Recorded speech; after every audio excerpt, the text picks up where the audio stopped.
Today I'm going to share with you one of my favourite tools for personal development and living your authentic self. And that is the personal constitution. It's something that I talk about in my book, The Last 60 Minutes. And the reason why a personal constitution is important is because it tells us who we are and what we're supposed to do in the world. If you look at all of the significant countries, movements, organizations in the world, they all have a foundational document that tells them who they're supposed to be and what they're supposed to do. The United States of America has the US Constitution. The UN has the Declaration of Human Rights. Christianity has, of course, the Bible. Having this founding document is key to being able to maintain integrity and authenticity with these grand countries, movements, organizations, and also with ourselves. So I want to share with you today is how you make your own personal constitution and how you really use it effectively to make sure that you are expressing yourself fully and getting the most out of your life. So, for me, the way that I do the personal constitution is there are two pieces of paper that make up this constitution. Our first piece of paper is a value statement. Now, values are all about finding out and recognizing who we are. It is our values that drive us in life. Ultimately, if we want to live authentically, then we need to live from our values. Because what often happens in life is when we're making decisions, we make decisions based on how we feel emotionally in the moment, or what kind of social and peer pressure is coming in.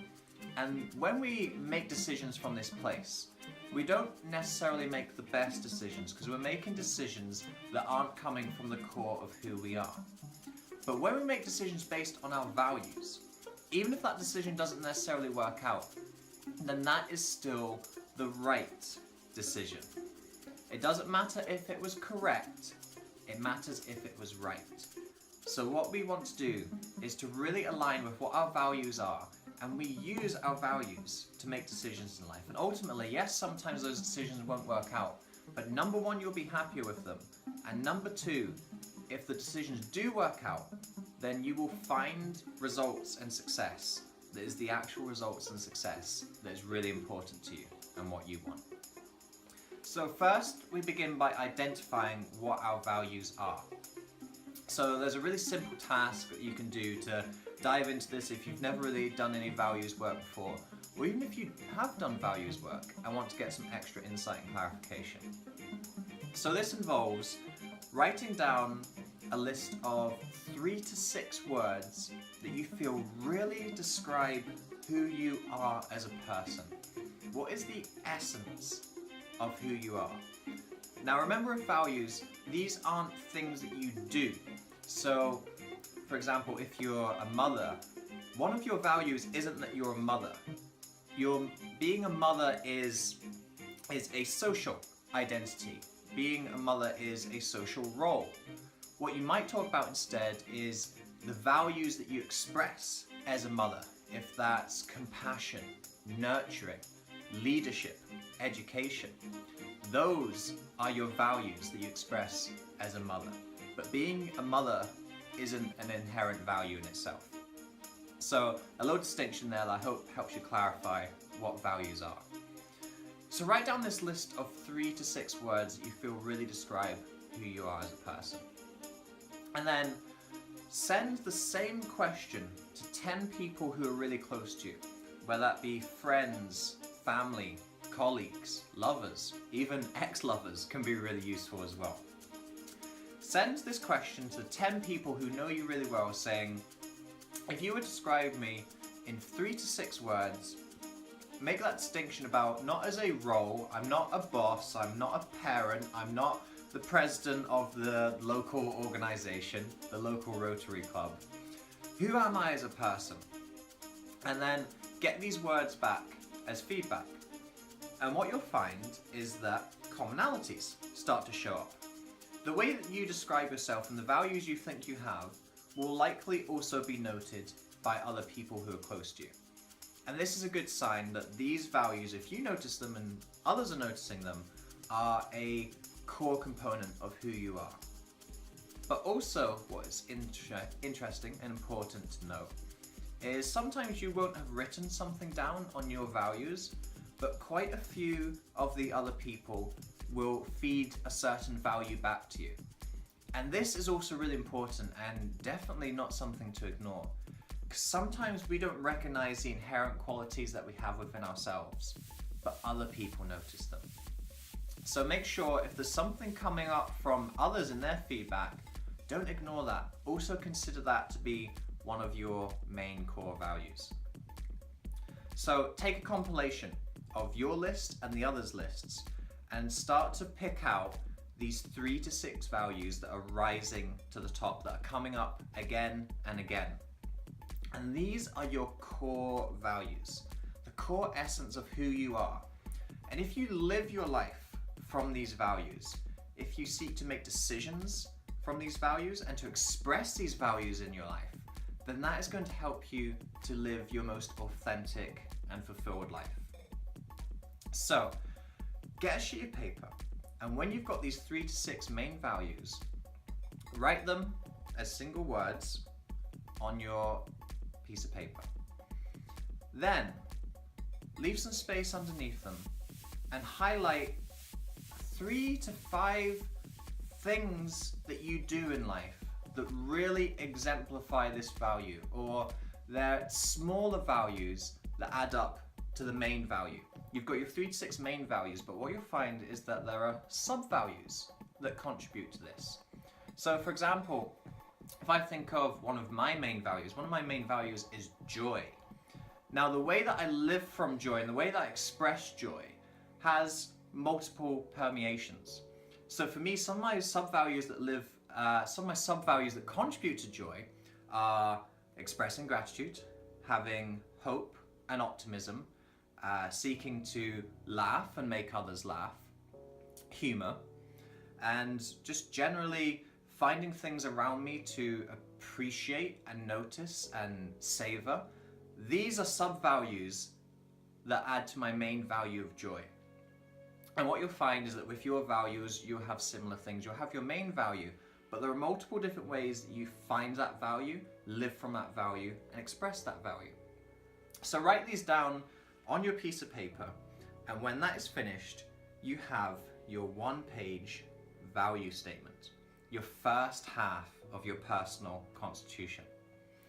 So our value statement tells us about who we are, and also importantly, who we seek to be. Some of your values might not be things that you're fully living from yet. There might be values there that you want to express more and cultivate more. So the personal constitution is not just like some kind of reminder sheet. It's also an aspirational sheet. It's us looking at not just who we are, not just our self, but our best self, our ideal self. And that is what the first half of the personal constitution is all about. It's all about who we are, our authentic best self.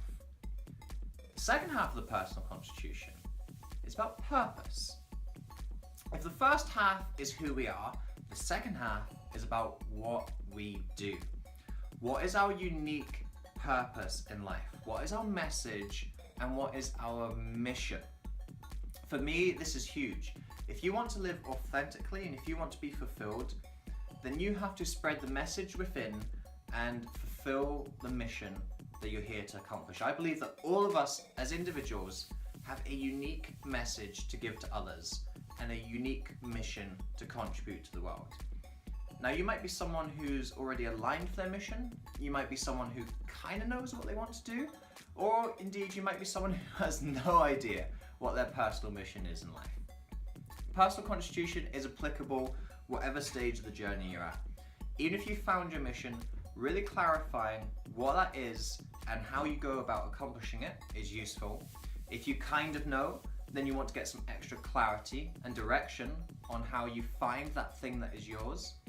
And if you don't know at all, obviously you want some clarity and support and help on how you go about finding your mission. So, when it comes to talking about purpose, one of my favorite concepts in this regard is a concept called ikigai.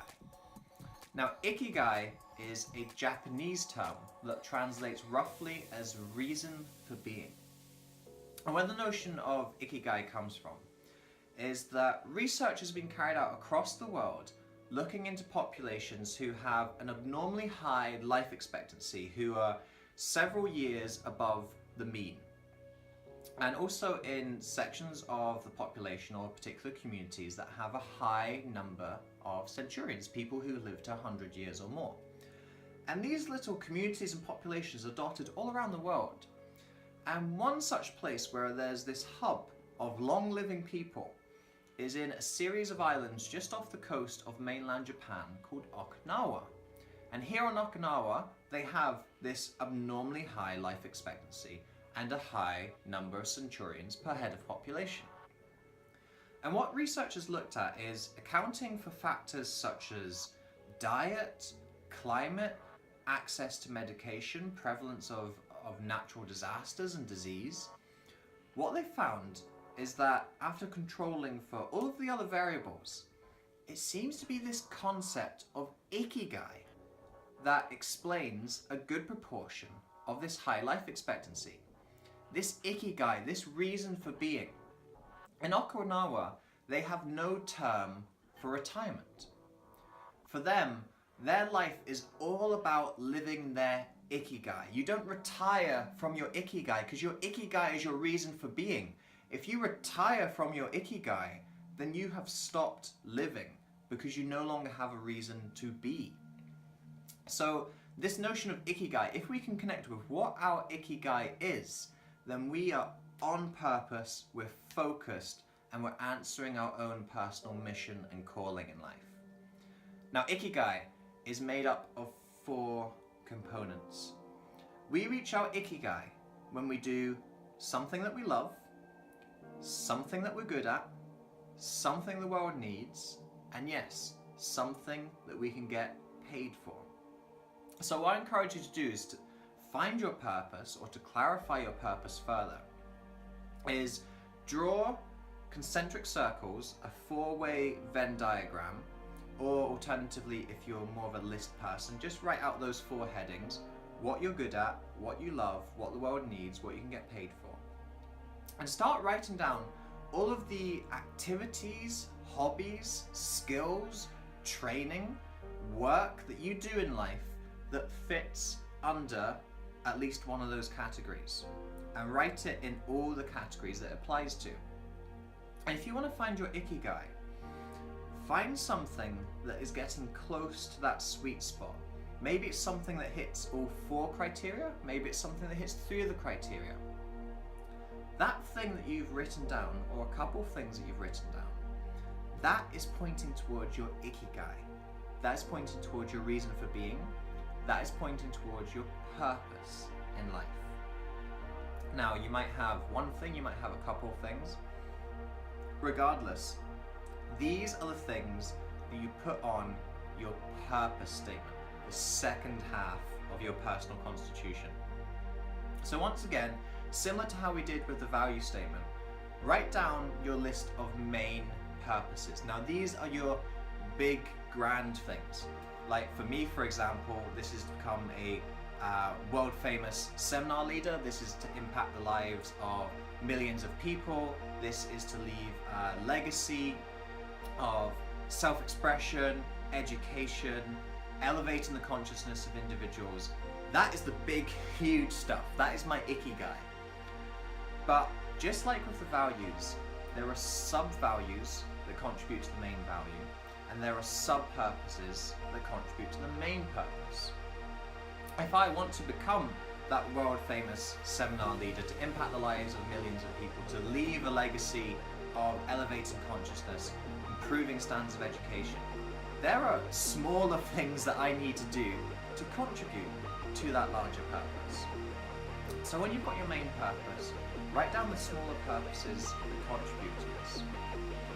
And whilst we have a singular ikigai, that is our reason for being, I do encourage you to have big, large, grand purposes in a couple of different domains of your life. So that purpose I just mentioned there is like my career ikigai. That's my calling ikigai. You have other areas of your life. For those of you who are familiar with the Author Your Life principles, you know that we have consciousness, calling, and connection. And you have to have all three to be fully fulfilled. There's no point fulfilling your career purpose but missing out on your self-purpose and missing out on your connection purposes. So on my list I have a main purpose for myself, what I want to do intrinsically for me. I have a main purpose for what I want to do in my calling, what I want to do in my spreading my message and fulfilling my mission. And I also have my main purpose of what I want to do in my relationships, in my relationship with my partner, with the family that I ultimately wish to have one day. So have a couple of main purposes in the important areas of your life. And just the same, what are the sub-purposes that lead to this? What are the little things that you have to do that contribute to that larger purpose? And again, once you finish that, then you can stick that up with your value statement and you have your personal constitution. Now what I recommend is not to just write the personal constitution and stick it away in a drawer with all your other goal journals and dream journals and vision boards and all the other personal development stuff that you've done throughout the years but ultimately haven't returned to. Put this personal constitution somewhere that you're going to see it every single day. It is a primer and reminder to you of who you are, who you want to be, what you're doing and what you want to do. It's a reminder of how you live not just yourself, but your best self. A reminder of not just what your message is and what mission you hope to accomplish, but a reminder to start spreading that message and start working on that mission. And if you have rituals, whether in the morning or the evening, things like affirmations or priming, you can combine these with your personal constitution. Look at the values you want to express that day and you can do some affirmations based on these values. But regardless of whether that is a ingrained habit for you or not, have that personal constitution visible to you every day. It's a source of accountability, it's a reminder, it's a guiding document for who you want to be and what you want to do. Because as I said in the beginning, all the great countries, movements, organizations have these things. When there is debate and struggle in the US Senate, they go back to the US Constitution to help them find the answers.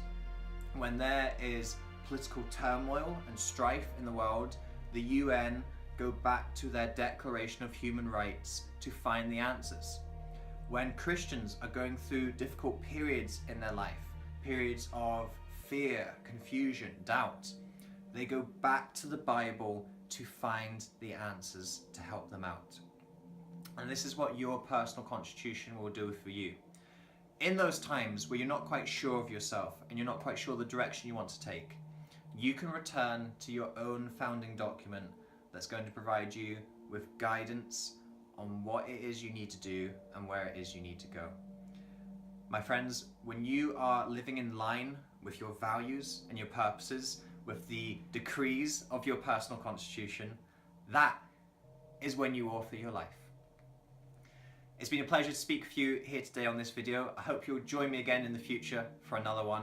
But until then, go out there, elevate your consciousness, pursue your calling, deepen your connection. I'll speak to you soon. David. Hey guys, it's David again. Thank you for watching this video. And if you'd like to take your growth a little further, I have 3 things down below that you can click. First of all is that big red subscribe button to make sure that you stay up to date with all the videos on this channel and you don't miss a thing. Number 2 is a free online course that I have on creating powerful change in your life. Totally free, no sign-ups, just click the link in the video description. Thirdly and finally, I would like to invite you into our Author Your Life community. This is a free Facebook group where like-minded individuals like yourself come together to change their stories and help change the stories of other people. I would love to welcome you into this community to help you continue on your personal journey and help you become the hero of your story. Guys, thank you very much for joining me today. I hope to be able to speak more to you in the future. Now go out there and author your life.